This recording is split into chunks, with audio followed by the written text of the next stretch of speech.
I've started using leather gloves during surgery. Keeps the blood off. How can you feel the tissue properly? I need direct contact. My father operated barehanded his whole life. Perhaps it reduces fever in patients. Cleanliness matters.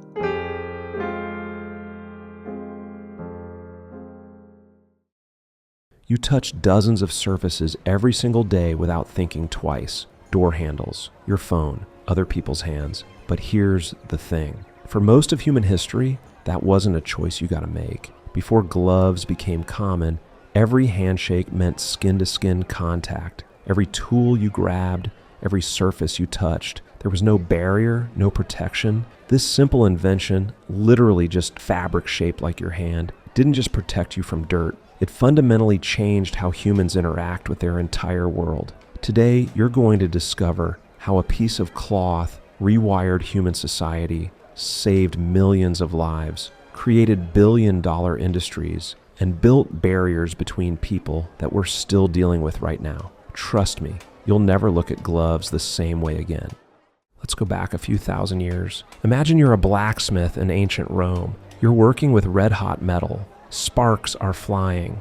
Your hands are inches from materials that could literally melt your skin. And you're doing all of this with your bare hands. Sounds insane, right? But that was reality for most of human history. The ancient Egyptians, the people who built the pyramids, they occasionally wrapped cloth around their hands for specific tasks. But this wasn't normal. It wasn't something everyone did. It was rare. Most people just dealt with it. Farmers handled rough wood and sharp tools with nothing but skin. Your ancestors felt everything. Every texture, every temperature, every sharp edge went directly into their nervous system. And here's the scary part.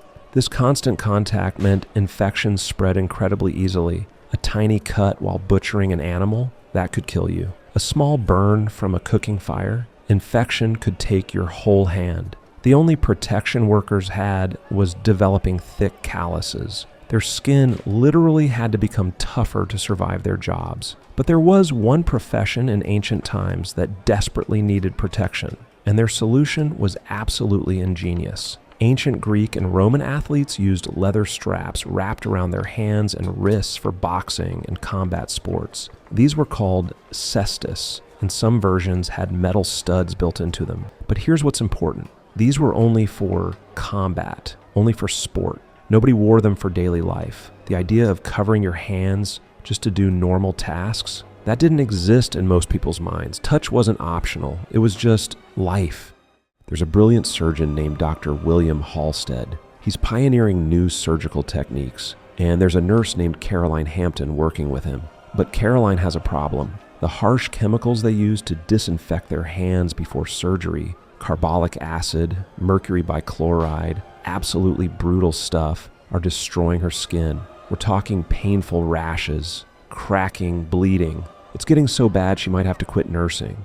Now, Dr. Halsted is in love with Caroline. So he contacts the Goodyear Rubber Company and asks them to create thin rubber gloves specifically for her. They deliver the gloves. Caroline wears them. Her hands heal. Problem solved, right? But then something completely unexpected happens. During surgeries, the team notices that when Caroline assists while wearing gloves, something changes. Patients are recovering better. Infection rates start dropping. At first, Halsted doesn't connect the dots, but then other surgical team members start trying the gloves, and the pattern becomes undeniable. Surgical infections, which were killing patients left and right, suddenly dropped dramatically. Think about what surgery was like before this. Doctors would wash their hands, but they'd operate with completely bare hands. They'd literally reach inside a human body, touch organs, probe around wounds, with nothing but their washed skin.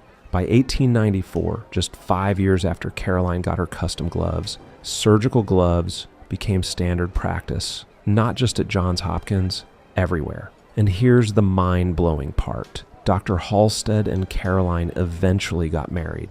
So a love story accidentally triggered one of the most important medical advances in human history. For the first time ever, humans could touch the inside of another human body without direct skin-to-skin contact. Surgery went from a desperate last resort to something that could actually save lives consistently. Once medical gloves proved they worked, every industry on Earth wanted their own version. Factories are the most dangerous places on the planet. Workers are handling acids, alkalis, and chemicals that could melt flesh. Industrial accidents are constant. People are losing fingers, hands, entire limbs. Then gloves arrive. Suddenly, you could handle sulfuric acid without burning your hands off. You could work with toxic materials and go home with your skin intact. The food industry jumped on this immediately. For the first time in history, someone could prepare your meal without their hand bacteria, their skin cells, their sweat getting mixed into your food. Standards of hygiene that we take for granted today, they started with gloves. Crime scene investigators discovered something fascinating. Gloves let them preserve evidence without contaminating it with their own fingerprints. Before gloves, detectives would accidentally corrupt crime scenes just by investigating them. Then there's temperature. Humans can work in environments that would normally kill them. Arctic conditions, handling materials at 1,000 degrees, working with liquid nitrogen, all because gloves created a barrier between skin and extreme temperatures. But here's where it gets really wild: the atomic age. When scientists started working with radioactive materials, they faced an invisible killer. Radiation doesn't burn you immediately. You can't feel it, but it destroys your cells at the molecular level. Gloves, specifically lead-lined gloves, allowed humans to safely handle materials that were literally emitting death rays. Without gloves, the entire nuclear age would have killed everyone involved in the first few months. By the 1950s, gloves had gone from rare medical specialty items to everyday necessities across dozens of professions. Today's technology is trying to give us both protection and sensation, the best of both worlds. One invention destroyed the salt empire, and it's probably in your kitchen right now. The fall of salt's value is actually one of the dramatic price collapses in human history. The invention of refrigeration in the 1800s changed everything. You didn't need salt to preserve food anymore. You could keep meat cold. The primary use case that had driven salt's value for years, with food preservation, became obsolete almost overnight. New mining techniques made salt incredibly cheap, and what was once rare became common. Industrial salt mining equipment could extract in one day what ancient miners could extract in a year. Solution mining, where we went into underground salt deposits and the brine is extracted, made salt production even easier. What once required a 40-day desert journey now is less than $1 at any grocery store. You buy a pound of salt for about 50 cents, and the same pound might have cost the equivalent of $50 or more in today's money. That's a 100-to-1 price collapse. Today, each person uses about 10 pounds of salt per year, even thinking about it. That is in processed foods. We don't even see the salt we're consuming. We use it so casually that we literally throw salt over our for good luck, practice that would have seemed ancestors. The same substance that funded empires, sparked revolutions, and built trade is now one of the cheapest things you can buy. It's so cheap that we use it to ice roads. In winter, we literally throw it on the ground and let cars crush it. Imagine explaining that to a Roman soldier who was paid in salt